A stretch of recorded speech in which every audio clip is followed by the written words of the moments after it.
Robinhood's pushing gold hard at just $5 a month, but is it really worth it in 2025?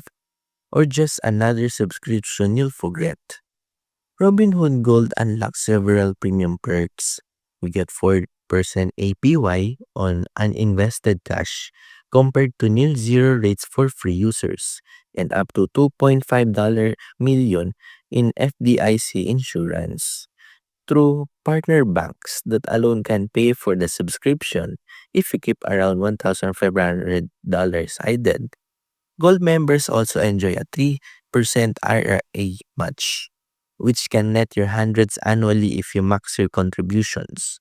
On top of that, you can lock level 2 market data, Morningstar research, larger instant deposits, and access to new tools like Robinhood Strategies, Robinhood Banking, and AI-driven investing tools like Cortex, all in the works for gold users.